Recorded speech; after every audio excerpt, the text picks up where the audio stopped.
أعوذ بالله من الشيطان الرجيم بسم الله الرحمن الرحيم الرحمن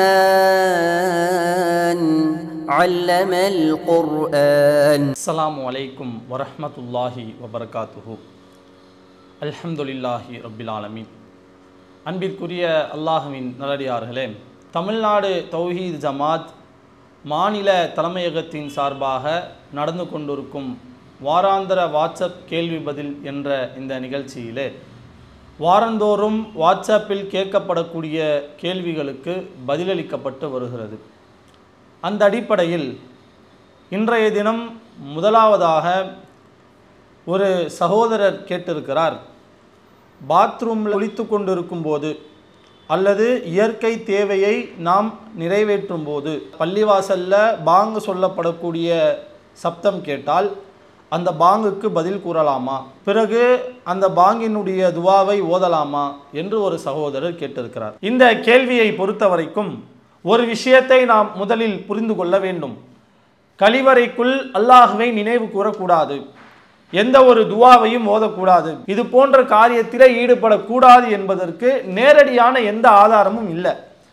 அல்லாஹ்வுடைய தூதர் ஸல்லல்லாஹு அலைஹி வஸல்லம் அவங்க, நீங்கள் கழிவறைக்குள்ளே நுழைந்தால் துவா ஓதாதீங்க, கழிவறைக்குள்ளே இருந்தீங்கன்னா அல்லாஹ்வை நினைவு கூறாதீங்க, எந்த விதமான பிரார்த்தனையும் துவாவையும் செய்யக்கூடாது என்று நபிகளார் நேரடியாக தடை விதித்த மாதிரி எந்த ஒரு ஆதாரத்தையும் நபிமொழிகளில் நம்மால் பார்க்க முடியவில்லை.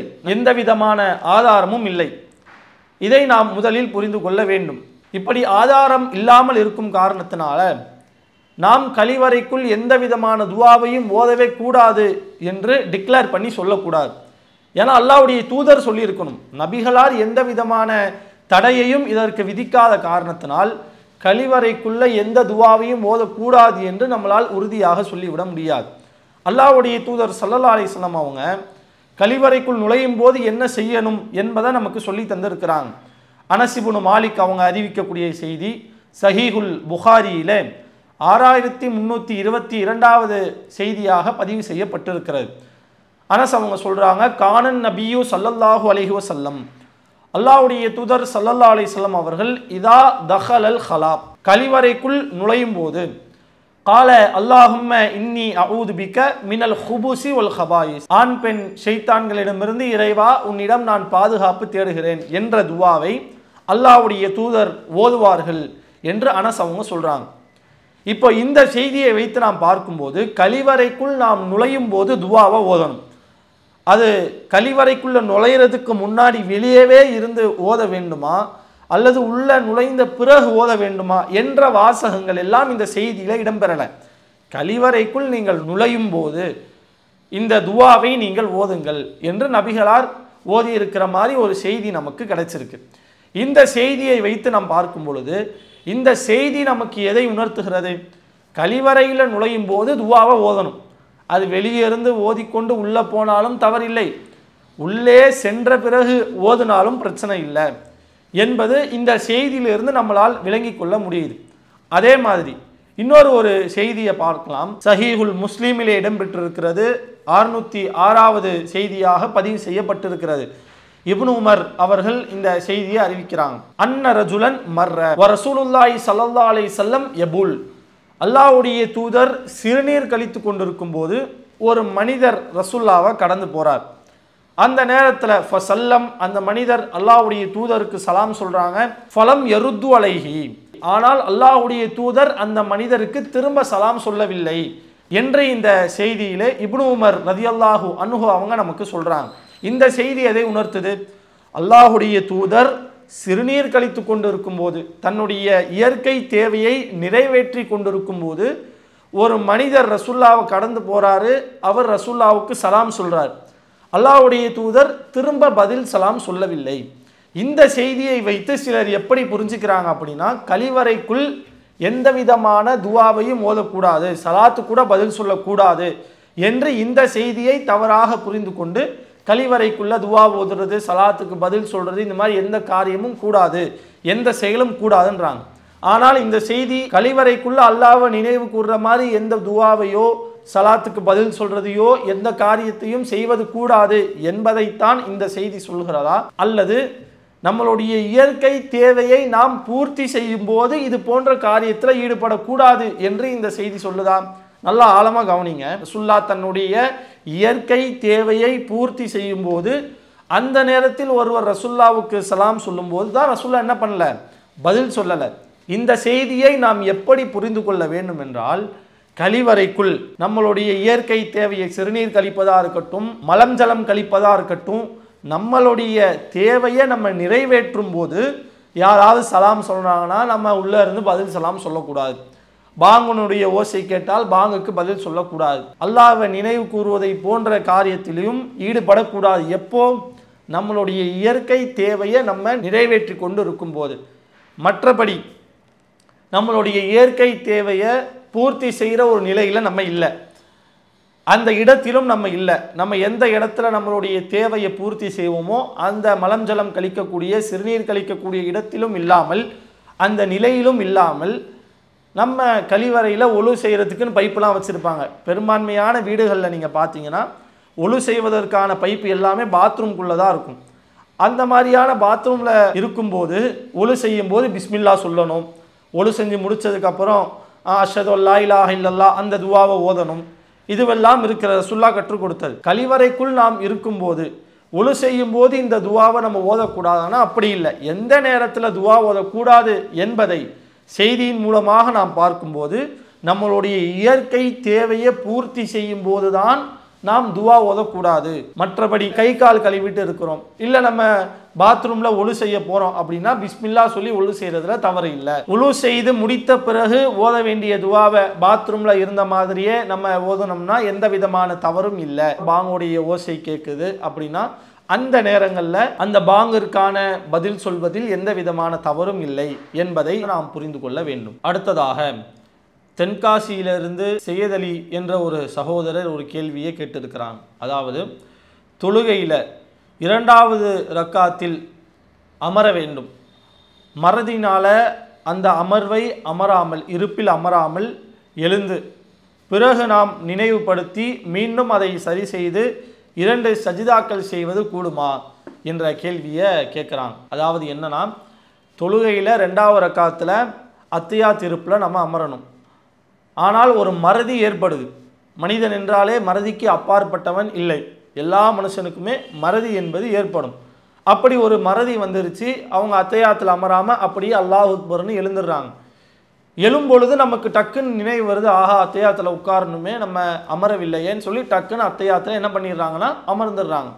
இப்படி அமர்ந்து அத்தியாத்தை பூர்த்தி செஞ்ச பிறகு கடைசியில் மறதிக்கான 2 சஜிதாக்களை செய்வது கூடுமா என்ற கேள்வியை கேட்குறாங்க. இந்த கேள்வியை பொறுத்த வரைக்கும் நாம் முதலில் எதற்கெல்லாம் மறதிக்கான சஜிதாக்களை செய்ய வேண்டும் என்பதை தெளிவாக விளங்கி கொண்டால் இந்த கேள்விக்கான பதில் நமக்கு கிடைச்சிடும்.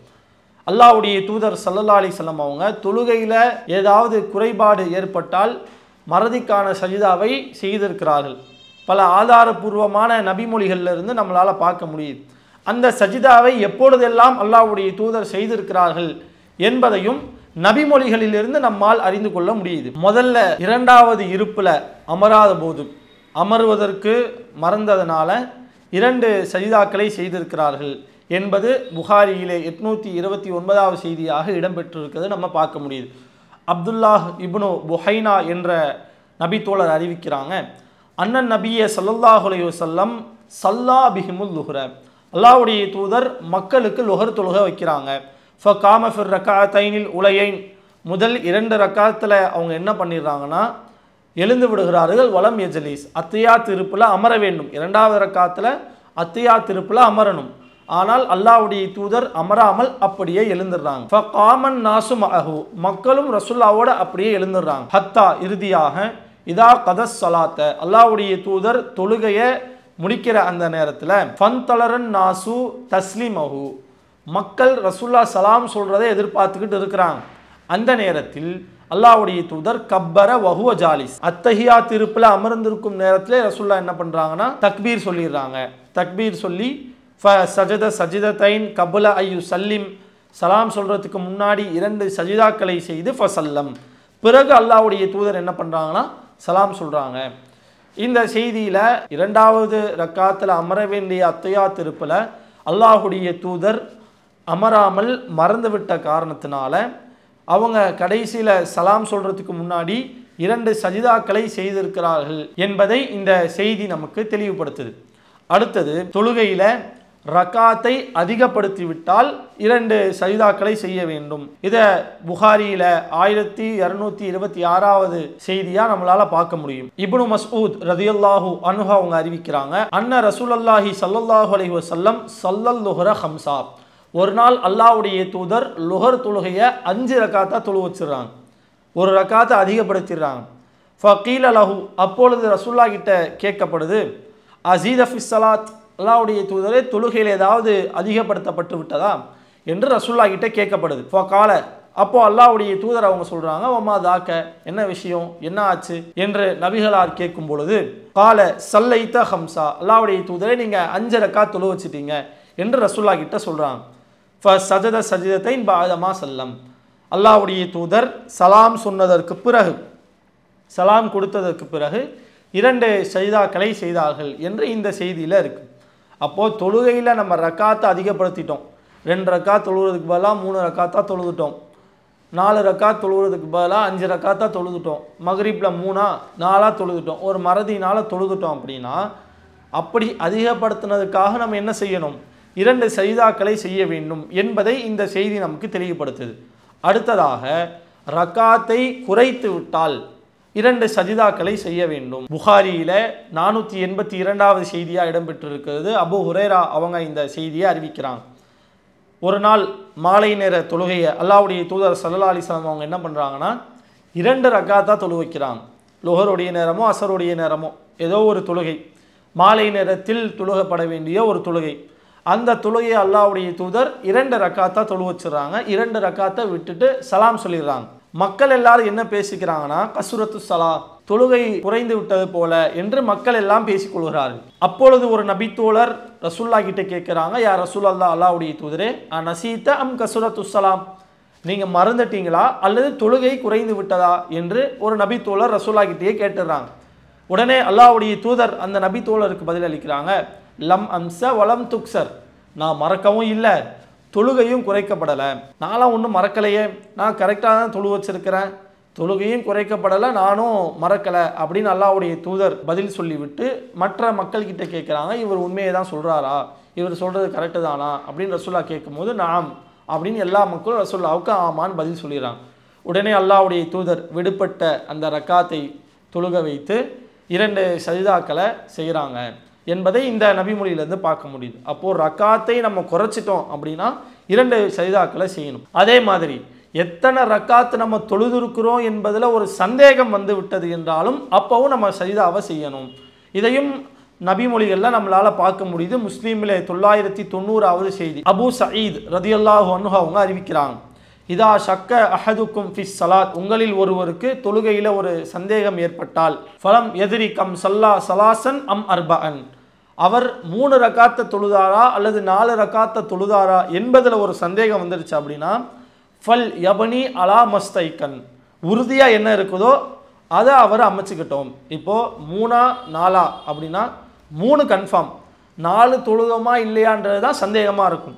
இப்படி இருக்கும்போது 3 கன்ஃபார்மாக வச்சு 1 ரக்காத்தை நீங்கள் தொழுதுருங்க, சலாத்துக்கு முன்னாடி 2 சஜிதாக்களை செஞ்சுருங்க என்று அல்லாஹ்வுடைய தூதர் அவங்க சொல்கிறாங்க. ஆக மொத்தத்தில் இந்த செய்திகளை வைத்து பார்க்கும்போது அத்தையாத்து இருப்பை மறந்துட்டோம், 2வது ரக்காத்தில் அத்தையாத்து இருப்பில் அமர்வதற்கு மறந்துட்டோம் அப்படின்னா 2 சஜிதாவை செய்யணும். அதே மாதிரி ரக்காத்தை அதிகப்படுத்திட்டா 2 சஜிதாவை செய்யணும், ரக்காத்தை குறைச்சிட்டோம்னா 2 சஜிதாவை செய்யணும், ஒரு சந்தேகம் வந்துருச்சுன்னா 2 சஜிதாவை செய்யணும். இதற்கு ஆதாரபூர்வமான நபிமொழிகளை நம்ம பார்க்குறோம். இதற்காகத்தான் சஜிதா செய்யணும், அல்லாஹ்வுடைய தூதர் இதற்காக சஜிதா செய்திருக்கிறார்கள் என்பதை செய்திகளில் நம்ம பார்க்க முடியுது. இப்போது தொழுகையில் 2வது ரக்காத்தில் அமர்வதற்கு மறந்து எழுந்து நமக்கு எழக்கூடிய நேரத்தில் ஒரு சுதாரிப்பு வந்து அமர்ந்து விட்டு நம்ம அத்தையாத்து இருப்பை பூர்த்தி செஞ்சிட்டோம், 2வது ரக்காத்தில் அத்தையாத்து இருப்பை முடிச்சிட்டோம், பூர்த்தி செஞ்சிட்டோம், முழுமைப்படுத்திட்டோம் அப்படின்னா கடைசியில் 2 சஜிதாக்களை செய்வதற்கு எந்த விதமான அவசியமும் இல்லை. ஏனென்றால் எதையுமே நம்ம விடவே இல்லையே.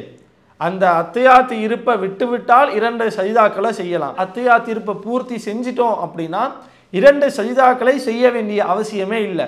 இதை நாம் புரிந்து கொள்ள வேண்டும். இன்னொன்று என்ன அப்படின்னா, நாம் மறந்து விட்டு எழுந்து விட்டு அடுத்த நிலைக்கு போயிட்டோம். அல்லாஹ் அக்பர்னு தக்பீர் கட்டி அல்ஹம்து சூரால ஓத ஆரம்பிச்சாச்சு. அதுக்கப்புறம் நமக்கு ஞாபகம் வருது.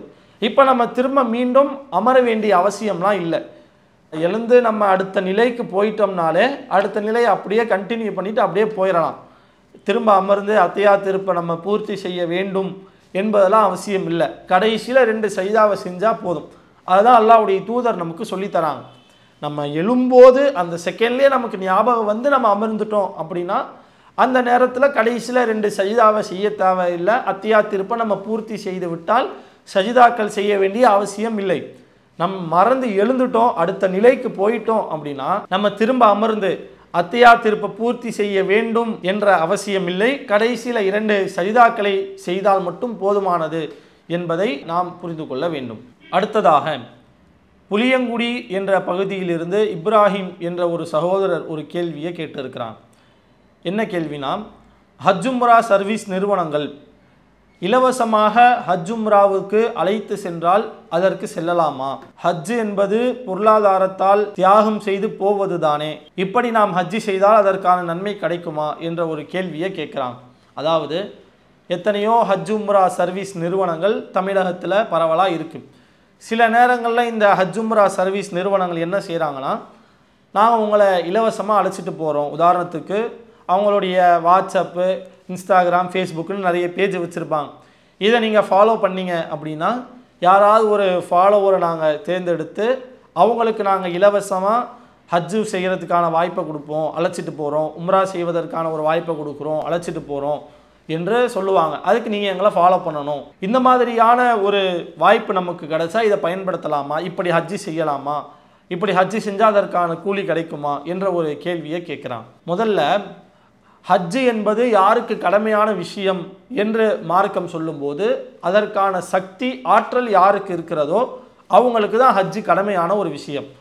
அல்லாஹ்வுடைய தூதர் ஸல்லல்லாஹு அலைஹி வஸல்லம் அவங்க இஸ்லாமிய மார்க்கத்தை பற்றி சொல்லும்போது, அந்த ஷஹத அல்லா இலாஹா இல்லல்லாஹ் வ அன்ன முஹம்மதன் ரசூலுல்லாஹ், வணக்கத்திற்குரியவன் அல்லாஹ் ஒருவன்தான் என்றும் முஹம்மது அல்லாஹ்வுடைய தூதர் என்றும் நீங்கள் சாட்சி சொல்வது, வ துகீமஸ் ஸலாத், தொழுகையை நிலைநாட்டுவது, வ துஅத்திய ஜகாத், ஜகாத் கொடுப்பது, வ தஸூம ரமதான், ரமலான் மாதம் வந்தால் நோன்பு நோற்பது, வ தஹுஜ்ஜல் பைத இனிஸ்ததஅத இலைஹி சபீலா, உனக்கு ஆற்றல் இருந்தால், பொருளாதாரத்தால் உடலால் வலிமை இருந்தால், ஆற்றல் இருந்தால் ஆலயத்தை ஹஜ்ஜி செய்வது என்று அல்லாஹ்வுடைய தூதர் அவங்க சொல்கிறாங்க. ஹஜ்ஜி செய்வது யாருக்கு கடமை? அதற்கான ஆற்றல் யாருக்கு இருக்கிறதோ, அதற்கு தேவையான பொருளாதாரம் யாரிடத்தில் இருக்கிறதோ அவங்களுக்கு ஹஜ்ஜி கடமை.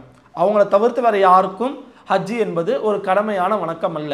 இதை நாம் முதலில் விளங்கிக் கொள்ள வேண்டும். அதே சமயம் ஒரு செல்வந்தர் இருக்கிறார். அவர் தன்னுடைய செலவில் யாரையாவது ஹஜ்ஜிற்கு அழைத்து செல்ல வேண்டும் என்று எண்ணுகிறார்.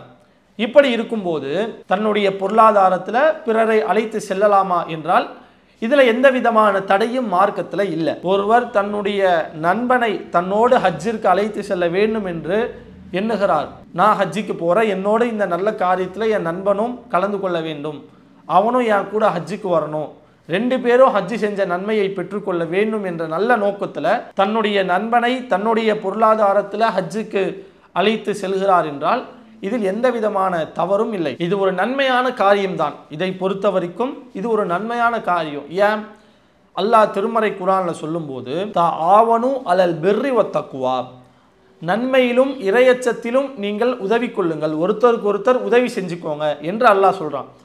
தன்னுடைய நண்பனால் ஹஜ்ஜி செய்ய முடியலை, உம்ரா செய்ய முடியலை, இவர் ஒரு உதவி செய்யணும்னு நினைக்கிறார்.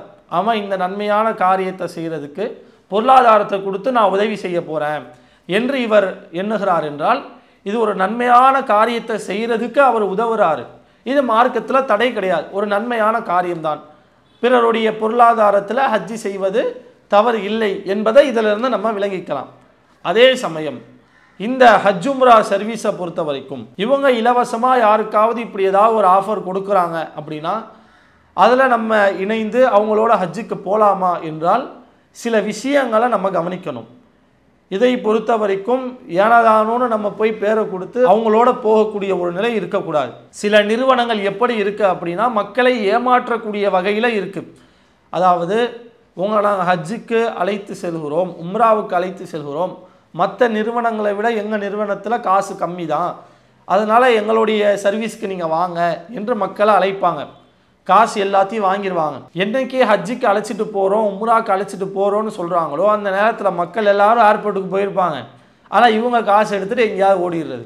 இப்படி நிறைய சம்பவங்கள் தமிழகத்திலேயே நடந்திருக்கிறது. அதனால் மக்களை ஏமாற்றக்கூடிய வகையில் ஒரு நிறுவனம் இருக்கும் அப்படின்னா அது போன்ற நிறுவனத்தை நாம் தவிர்க்க வேண்டும். அந்த நிறுவனத்தை நாம் முற்றிலும் புறக்கணிக்க வேண்டும். இப்படி நம்ம நல்லா ஆராய வேண்டிய, நாம் அதிகம் பார்க்க வேண்டிய, உற்று நோக்க வேண்டிய பல விஷயங்கள் இருக்குது. இந்த ஹஜ் உம்ரா சர்வீஸ் மக்களுக்கு மத்தியில் நல்ல ஒரு பேர் வாங்கினதா, மக்களை ஏமாத்தாத வகையில் தான் இது செயல்படுதா, இல்லை மக்களை ஏமாற்றி காசு பறிக்கிற ஒரு கூட்டமாக இது இருக்குதா, மக்கள்கிட்டேருந்து பொருளாதாரத்தை தவறான முறையில் சுருட்டக்கூடிய வகையில் இந்த சர்வீஸ் இருக்குதா என்பதையெல்லாம் நாம் ஆராய வேண்டும். அதே மாதிரி அந்த சர்வீஸ் நிறுவனங்களில் இருக்கக்கூடிய நிர்வாகிகள் இணை வைப்பவர்களாக இருக்கிறாங்களா, தர்கா வழிபாடில் இருக்கிறாங்களா, ஷிர்கில் மூழ்கி இருக்கிறாங்களா, இது போன்ற எல்லா விஷயத்தையும் நம்ம நல்ல முறையில் ஆராய்ந்து விட்ட பிறகு இப்படிலாம் எதுவுமே இல்லை, அந்த நிறுவனம் சரியான ஒரு நிறுவனமாக தான் இருக்குது, இரையச்சத்தோடு செயல்படக்கூடிய ஒரு நிறுவனமாக தான் இருக்குது, எந்த ஒரு குறையும் மக்களிடத்திலிருந்து இந்த நிறுவனத்துக்கு இல்லை என்பது நமக்கு தெளிவாக தெரிந்த பிறகு அவங்க இப்படி ஒரு வாய்ப்பு கொடுக்குறாங்க. எங்களை நீங்கள் ஃபாலோ பண்ணுங்கள், யாராவது ஒருத்தருக்கு நாங்கள் இது போன்ற ஒரு வாய்ப்பை ஹஜ்ஜுக்கு போகிறதுக்கான, உம்ராவுக்கு போகிறதுக்கான ஒரு வாய்ப்பை நாங்கள் கொடுக்குறோம் அப்படின்னு சொன்னாங்கன்னா அந்த வாய்ப்பை பயன்படுத்தி கொள்வதில் மார்க்கத்தில் எந்த விதமான தடையும் இல்லை என்பதை நாம் புரிந்து கொள்ள வேண்டும். அடுத்ததாக ஒரு சகோதரர் கேட்டிருக்கிறார், சிலர் வட்டி போன்ற காரியங்களில் ஈடுபடுறாங்க, அதே நேரத்தில் அவர்கள் உபரியான வணக்கங்கள் அதிகமாக செய்கிறவங்களா இருக்கிறாங்க. உபரியாக சுன்னத் தொழுகிறதா இருக்கட்டும், இல்லை உபரியான நோன்புகளை நோற்பதாக இருக்கட்டும், இது போன்ற உபரியான வணக்கங்களில் ஈடுபடுறாங்க. வட்டியில் இருக்கிறதுனால இதற்கான நன்மைகள் கிடைக்குமா என்ற கேள்வியை கேட்குறாங்க. பொதுவாகவே வட்டி என்பது மார்க்கத்தில் ரொம்ப ஒரு தவறான பாரதூரமான ஒரு காரியமாக பார்க்கப்படுது. ஒரு மிகப்பெரிய பாவம் என்கின்ற அளவுக்கு மார்க்கத்தில் வட்டி பார்க்கப்படுது. அல்லாஹ் திருமறை குர்ஆனில் சொல்கிறான், லா தஅக்குலுர் ரிபா, நீங்கள் வட்டியை உண்ணாதீர்கள் என்று அல்லாஹ் திருமறையில் சொல்லி காட்டுறான். வட்டியை தடுக்கிறான். இன்னும் யார் வட்டியை இந்த உலகத்தில் வாங்குறாங்களோ வட்டியை உண்பவர் மறுமை நாளில் சைத்தான் தீண்டியவனை போல் எழுவார்கள் என்றெல்லாம் அல்லாஹ் திருமறை குர்ஆனில் வட்டியை பற்றி கடுமையாக பல இடங்களில் பேசுகிறான். அல்லாஹ்வுடைய தூதரும் பல இடங்களில் இந்த வட்டியை குறித்து அதிகமாக கண்டித்து பேசியிருக்கிறாங்க. இது ஒரு மிகப்பெரிய பாவமான காரியம்தான், அதில் மாற்று கருத்து இல்லை. ஆனால் இந்த காரியத்தில் ஒருவர் ஈடுபடுவதால் அவர் செய்யக்கூடிய ஏனைய நன்மையான காரியங்கள் அளிக்கப்படும், அதற்கான நற்கூலிகள் அவருக்கு வழங்கப்படாது என்று நாம் சொல்லிவிட முடியாது. பொதுவாகவே மார்க்கத்தில் எந்தெந்த காரியங்கள் செய்தால் அந்த காரியங்களை செய்யக்கூடியவர் வேறு ஒரு நன்மையான காரியத்தை செய்தாலும் அவருடைய நன்மைகள் அளிக்கப்படும் என்று நேரடியாக சொல்லப்பட்டிருக்கோ அதற்கு மட்டும்தான் இந்த காரியம் செய்தால் எந்த நன்மை செஞ்சாலும் அது அளிக்கப்படும் நம்மளால் உறுதியாக சொல்ல முடியும். அப்படி சொல்லப்படாத வேறு எதுக்கும் நன்மையான காரியங்கள் அவர் செய்தாலும் அளிக்கப்படும் என்று நம்மளால் சொல்லிட முடியாது. உதாரணத்துக்கு இணை வைப்பை நாம் எடுத்துக்கொள்ளலாம். அல்லாஹ் தன்னுடைய திருமறை குர்ஆனில் ஜுமர்ன்ற அத்தியாயத்தில் 65வது வசனத்தில் சொல்லி காட்டும்போது நபிகள் நாயகம் ஸல்லல்லாஹு அலைஹி வஸல்லம் அவங்கள பார்த்து அல்லாஹ் சொல்கிறான், ல இன் அஷ்ரக்த ல யஹ்பதன்ன அமலுக், நபியே நீர் இணை வைத்தாலும் எனக்கு நீ இணை கற்பித்தாலும் ல யஹ்பதன்ன அமலுக், உன்னுடைய நல்லறமும் அழிந்துவிடும் என்று அல்லாஹ் திருமறை குர்ஆனில் சொல்கிறான். நபிகள் நாயகம் ஸல்லல்லாஹு அலைஹி வஸல்லம் அவங்க இணை வைத்தால் கூட அவங்களுடைய நல்ல காரியத்தையுமே அல்லாஹ் அழிச்சிருவான். அப்போ இணை வைப்பவருக்கு நற்காரியங்கள் அளிக்கப்படும். அவர் தொழுதாலும் சரி, நோன்பு வச்சாலும் சரி, மிகப்பெரிய செல்வந்தராக இருக்கிறார், வருஷம் ஹஜ்ஜி செய்கிறார், வருஷம் உம்ராவுக்கு போகிறார், தர்காவில் பிரார்த்திக்கிறார், தர்காவில் போய் முட்டி மோதுறார் அப்படின்னா அவருடைய நற்காரியம் அளிக்கப்படும். இணை வைத்து விட்டார் அல்லவா, இணை வைத்து விட்டாலே நல்ல காரியங்களுக்கான நற்கூலிகள் அளிக்கப்பட்டு விடும், அந்த நன்மைகள் எல்லாமே அளிக்கப்படும். இது அல்லாஹ் டைரக்டாக சொல்லியிருக்கிறான். அதே மாதிரி அல்லாஹ்வுடைய தூதர் ஸல்லல்லாஹு அலைஹி வஸல்லம் அவங்க ஜோசியத்தை பற்றி சொல்லும்போது மன் அதா அர்ராஃபன், யார் ஒரு ஜோசியக்காரரிடத்தில் குறிகாரரிடத்தில் வந்து ஃபஸஅலஹு அன் ஷை ஏதேனும் ஒரு விஷயத்தை பற்றி அவரிடத்தில் கேட்டால் லம் துக்பல்லஹு ஸலாத்துன் 40 லைலா 40 நாள் அவருடைய தொழுகை ஏற்றுக்கொள்ளப்படாது. 40 நாளைக்கு அவர் தொழுதாலும் அவருடைய தொழுகை அல்லாஹ்விடத்தில் ஏற்றுக்கொள்ளப்படாது என்று நபிகளார் சொல்கிறாங்க. யாரோ ஒரு ஜோசியக்காரங்கிட்ட போய் வருங்காலத்தை பற்றி நான் எப்படி இருப்பேன், வருங்காலத்தில் நான் எவ்வளவு சம்பாதிப்பேன், என்னுடைய வியாபாரம் நல்லா ஜெகஜோதியாக போகுமா என்று ஒரு ஜோசியக்காரங்கிட்ட போய் ஒருத்தர் கேட்குறாரு அப்படின்னா அவர் 40 நாள் தொழுகை வந்து அல்லாஹ்விடத்தில் ஏற்றுக்கொள்ளப்படாது என்று அல்லாஹ்வுடைய தூதர் சொல்கிறாங்க.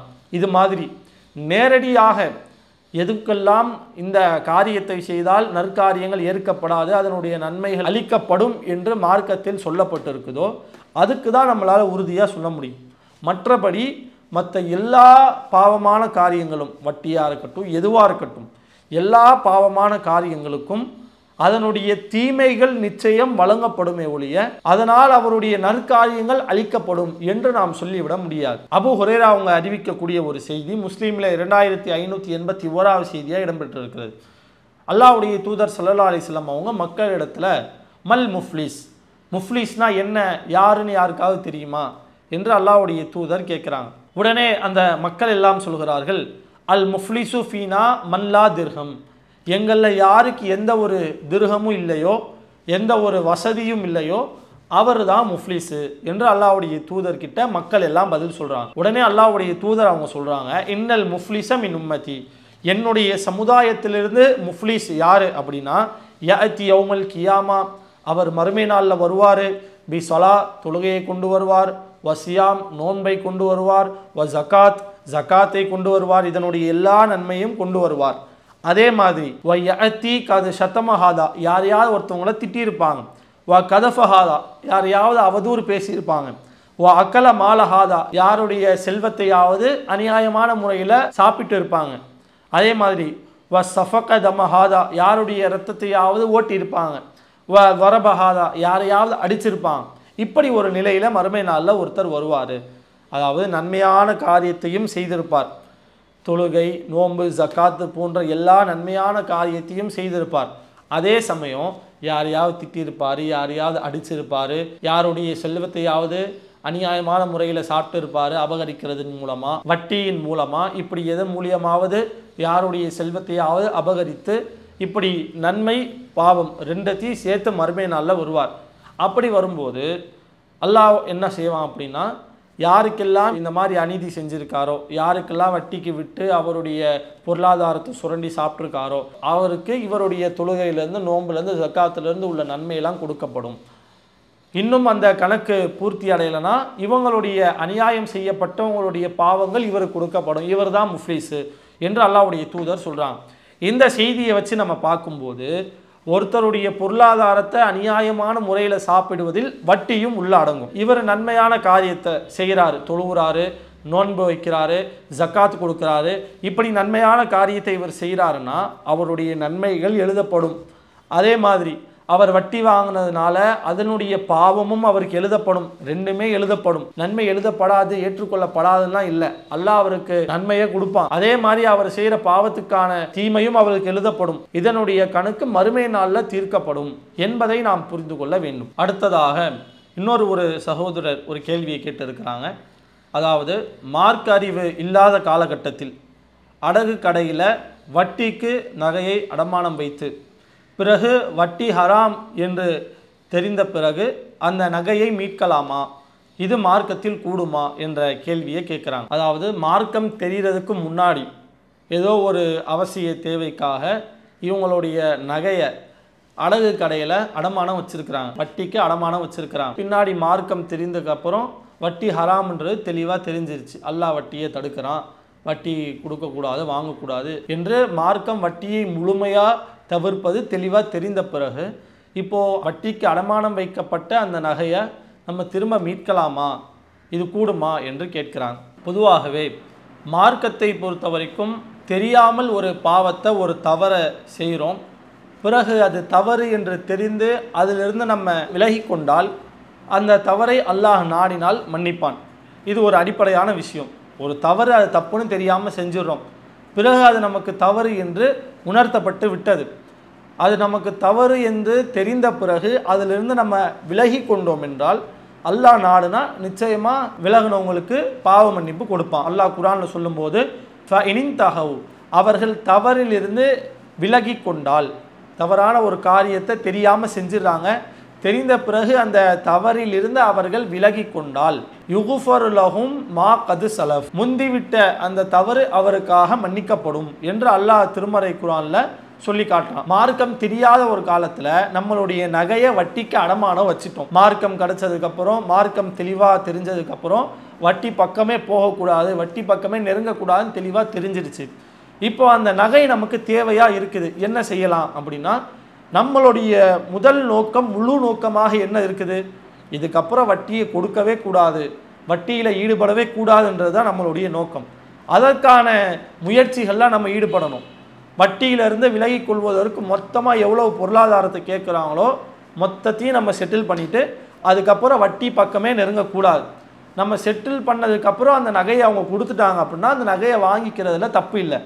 இப்போ நகை உங்களுக்கு தேவையாக இருக்குது, உங்களுடைய நகை பெரிதளவில் நகையை வட்டிக்கு அடமானமாக முன்னாடி வச்சுட்டீங்க, இப்போ அந்த நகை தேவையாக இருக்குது அப்படின்னா மொத்தமாக அவங்க கேட்குறாங்களோ எல்லாத்தையுமே செட்டில் பண்ணிவிட்டு அத்தோட வட்டியை முடிச்சுட்டு எல்லாத்தையும் முடிச்சுட்டு அந்த நகையை வாங்கி கொள்வதில் எந்த விதமான தவறும் இல்லை. அதே நேரத்தில் அந்த நகை கடைக்காரர் வட்டிக்கு கொடுத்தவர் சொல்கிறார், எனக்கு வட்டி காசு கடன்லாம் எதுவும் வேண்டாம், இந்த நகையை நான் வச்சுக்கிறேன், அப்படியே எல்லாத்தையும் கழிச்சிக்கலாம் என்று அவர் சொல்கிறாரு அப்படின்னா இது உங்களுக்கு ஏற்புடையதாக இருந்தால் இப்படியும் பண்ணிக்கலாம். சரி, நீங்கள் நகையை வச்சுக்கோங்க, இதுக்கப்புறம் நான் வட்டியில் உள்ளே வரவே மாட்டேன் என்று சொல்லி அப்படியே கணக்கை முடிச்சிடுறோம்னாலும் பிரச்சனை கிடையாது.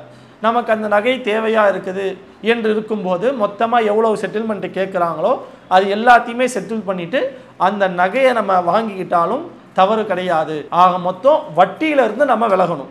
ஏன்னா அது ஒரு பாவமான காரியம், தவறுன்னு தெரிஞ்சிருச்சு. தெரிஞ்சதுனால அந்த வட்டியிலிருந்து விலகுறதற்கான காரியத்தில் நம்ம ஈடுபடணும். அதுக்கு நம்மளால் என்ன செய்ய முடியுமோ அந்த காரியத்தை நம்ம செய்யலாம். ஒன்று நகையை கொடுக்குறதா இருந்தாலும் சரி, இல்லை மொத்தமாக எல்லா பொருளாதாரத்தையும் செட்டில் பண்ணிவிட்டு அந்த நகையை வாங்குறதா இருந்தாலும் சரி, எப்படி இருந்தாலும் அந்த வட்டியிலிருந்து விலகுவதற்கான முயற்சியில் நம்ம ஈடுபடுறதா இருந்தால் எந்த ஒரு தவறும் இல்லை. அந்த காரியத்திலிருந்து விலகி அல்லாஹ்விடத்தில் நம்ம மன்னிப்பு தேடினா அல்லாஹ் தான் நாடியோருக்கு மன்னிப்பை கொடுப்பான். எனவே அந்த நகை தேவையாக இருக்கும் பட்சத்தில் மொத்தமாக எவ்வளவு செட்டில் பண்ணணுமோ செட்டில் பண்ணி அத்தோட வட்டி கணக்கை முடித்து விட்டால் இது எந்த விதமான தவறும் இல்லை என்பதை நாம் புரிந்து கொள்ள வேண்டும். வாஹிர் தாவானா அல்ஹம்துலில்லாஹி ரப்பில் ஆலமீன். அஸ்ஸலாமு அலைக்கும். அல்லாஹு அக்பர், அல்லாஹு அக்பர்.